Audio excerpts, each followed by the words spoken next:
In eastern Washington lies an odd opening known as Mel's Opening, clearly a pit encased by secret sauce. This entire phenomenon, as described by adjoining occupant Mel Waters, has incited a development of disrupting openings and bizarre events that conflict with genuine explanations. Recently, a robot was brought down into its depths, only to return with frightening images, leaving even the most experienced researchers befuddled. What's occurring on our planet? Does this strange opening hold answers as we plunge into the extraordinary story of Mel's Opening, where a startling secret is camouflaged inside its dark depths? Segment 1, A Bewildering Opening in Manistash Edge. Nicola, a 34-year-old resident who spent his life in Ellensburg, described an opening that exists about 7 miles from Hyper Edge. He recounted that he and his companion rode bicycles around the area. According to him, it emits no sound when they throw rocks down into it. This sounds similar to what Mel Waters would later detail in his own account. Then came Rodney, who worked at a snowmobile shop nearby. He shared that the story of an opening in the edge had been known for a long time, although he had never seen it himself. Mel, a man seeking tranquility, was drawn into this mystery. Looking for a quiet and solitary place to live, he bought property in Hyper Edge and settled there with his partner. Unfortunately, just a few meters from his new home lies a perplexing opening, seemingly several years old. Mel decided to lay out a rope to investigate further. Mel's description highlighted that this was not an ordinary opening. It has a large round shape and is around 9 feet wide, encased by a stone wall. After about 15 feet down, all one would see is complete darkness for a significant time. The opening had been the dumping site for Mel's neighbors. When Mel discovered it, he said that he and his partner also disposed of waste there, but this initial pit would never fill up. It continues to consume whatever is thrown in, while simultaneously having space for more. Curious, Mel began to explore one of the opening's most puzzling features: silence. When things are tossed into it, there is no echo, no sign that they have reached the bottom. To test this puzzler, Mel, drawing on his skills as an angler, decided to evaluate the meaning of the pit. He attached a weight to a fishing line and lowered it into the hole. Astonishingly, after 4,500 feet of line, the weight had still not reached the bottom.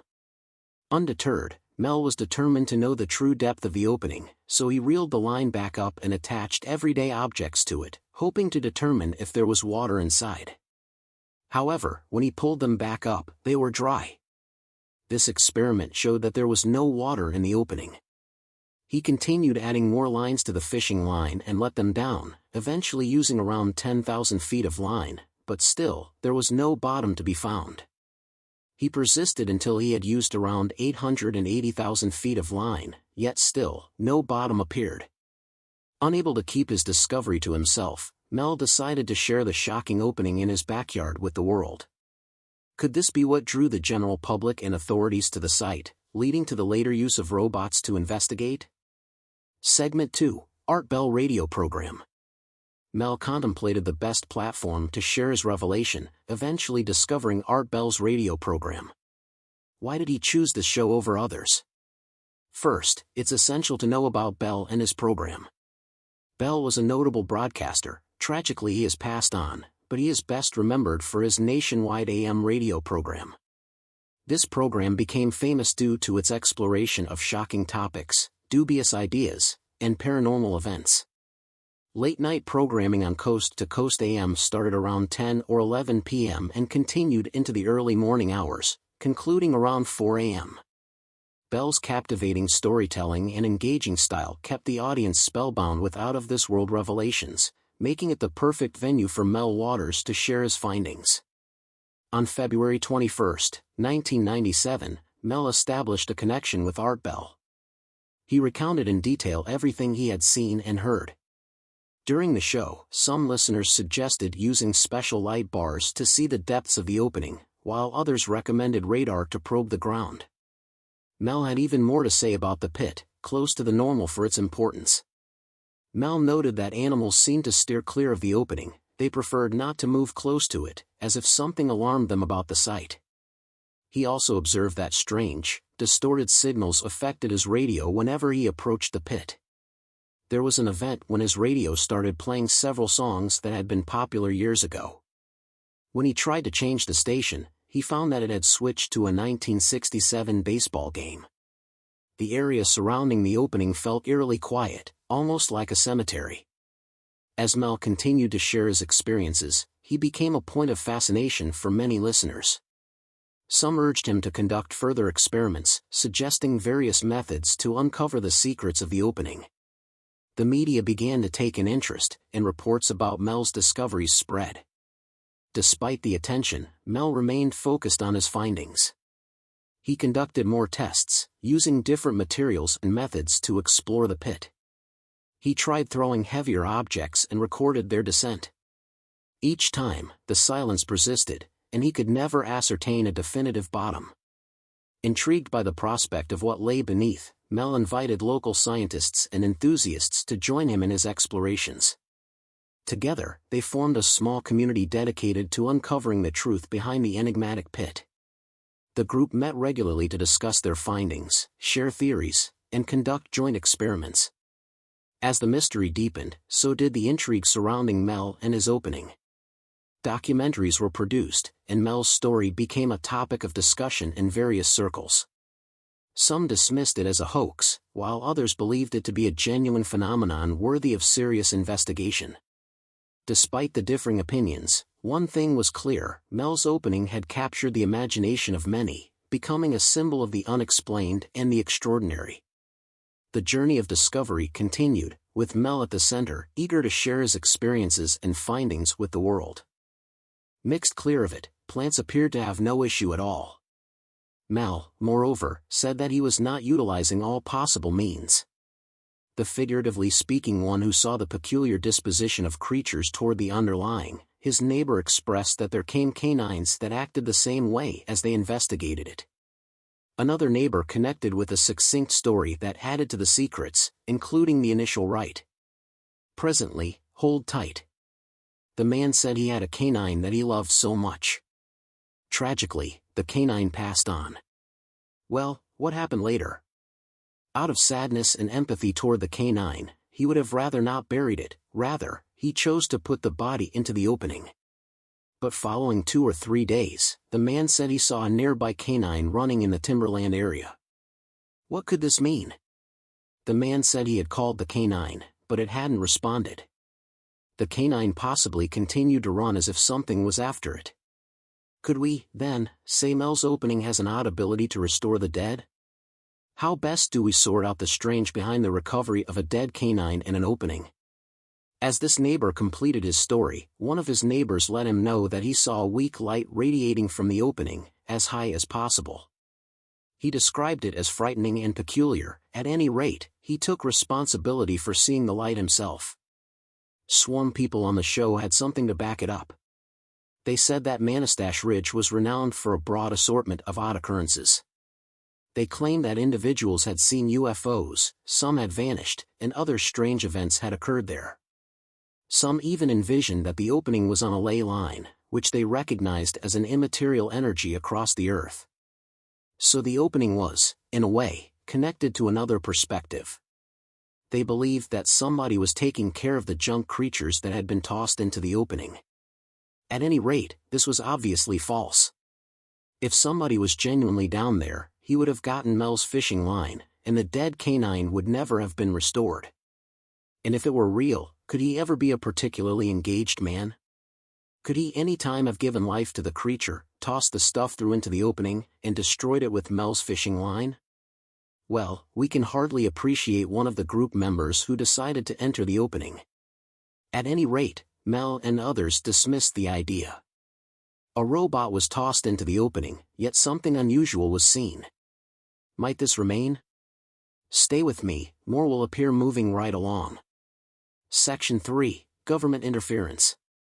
Later, Mel showed up on the show, reporting curious sightings, biological aggravations, and other unexplainable events nearby. Despite the record of it all, there are no convincing solutions to these episodes, making it widely truly astonishing. At any rate, by then, it appears Mel attracted the public authority with his puzzling story. For a surprisingly long time after the show, military officials unexpectedly forestalled the street leading to his home. Truly bewildering was that the authorities didn't allow him to enter his area. This flabbergasted him, and when he requested an explanation, he found a puzzling answer. The legend said there had been, in any case, a plane episode on the land. Mel had not seen anything similar. There were no outward signs of the event, like smoke or garbage. Mel tried to connect with the specialists, referencing that he wanted to visit with a higher-ranking authority. In any case, he was met with dark and compromising responses. When he mentioned understanding what was going on, taking into account the fact that later this was his region, they threatened him, saying they could find evidence of his culpability, like a drug lab on the land.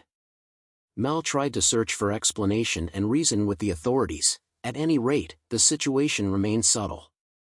After this event, Mel showed up again on the Bell Show and related what he had experienced. A guest cleared the murkiness surrounding the unexpected appearance of legends.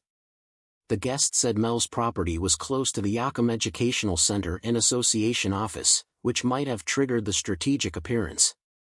At any rate, after this event, Art Bell tried to call Mel to the show once more, but he showed insufficient cooperation. No one figured out what happened. He from a certified perspective vanished. What had happened to Mel was the culmination of the story. No, in any case, before I occur here, is one more strange event surrounding the entire situation. After the public power interference, planes were not permitted to fly over Mel's space again. Then, on a site that shows a satellite image of the Earth, the air region around Mel's opening was a faint square. Some recognized Mel saw the faint square on the web and chose to fabricate a charming story around it. But here's the twist: the site showing the dark square started a half-year after Mel detailed the entire to the world. This uncovered the way that he made up the entire story around it. In any case, why were our planes halted from flying over the entire locale? Could this be related to what the robot found in the underlying, uncommon continue to watch to sort out segment 4, Mel's revisitation of the Art Bell radio program following 2 years. Mel startlingly returned to the show, where he had been covering. Mel had one more story to tell. 3 years sooner, he was made up for lost time in an odd chain of conditions when he should have shown up on the public transmission. While helping his nephew with moving into a condo, he got a vehicle back to Olympia. Regardless, travel specialists hailed the vehicle because of a battle among the travelers. He arrived from the vehicle, and coming about to being went with onto a substitute vehicle alongside others, he dropped. He knew hardly anything about what befell him. Moreover, he found himself in a San Francisco soil back entryway. He later tracked down that he had been there for the past 12 days, despite having a 4-line in his arm for no reasonable explanation. His own effects were gone, 3 of his mules were missing, and he could taste blood in his mouth. Mel then showed up at his nephew's to request help getting back to Olympia. At any rate, there was more difficulty. He checked his record balance and tracked down that all his money was no more than the public power broadcast that he had created, houses, streets, and so on. While he didn't do any of this, later he was offered an astonishing idea: a sturdy lease on his property as a trade-off for a simple regularly reserved part of $3 million. However, there was a condition: he needed to move elsewhere and stay silent about the pit. In this manner, Mel took the money and moved to Australia. But right now, Mel had decided to fight with the strategy. He was prepared to spill. At any rate, out of everything that had happened to him, that isn't all, he had new stories to tell and hoped to discuss a second opening. Mel initially came on the show and recounted the account of an intriguing dime. The dime has a picture of President Roosevelt minted in 1943. This was an idiosyncrasy, considering that there was no dime with the picture of Roosevelt that year. The coin's mint etch, which routinely shows where it was made, also bewildered matters. This dime was ordinary since it included an odd detail, given that no city related to the printing of American money had ever been named after a letter. Mel sent it to an expert coin appraiser. However, when he truly took a gander at it once more, 2 or 3 days later, the appraiser expressed that the store office had urged the coin. But how could it be that they could act in that manner? there are an extensive assortment of clarifications and theoretical contemplations concerning the remarkable coin. According to a couple of hypotheses, the coin can be connected with Mel's opening and related extraterrestrial events. Speculative factors include Mel's opening, counting records of time turns related with the area, and individuals who have uncovered seeing inquisitive time-related characteristics. Close to the shown district, these legends routinely protected time augmentation, in which time appeared to move all the more slowly than expected. Obviously, occasions of watches or other timekeeping devices appeared to malfunction randomly, while some described missing time circumstances where they couldn't recall parts of their experiences. Others affirmed to have seen odd movements over the extended length. Several clarifications have been proposed for these suggested time-related occasions connected with Mel's opening. The theory regarding gravitational erraticisms could convey time-widening results.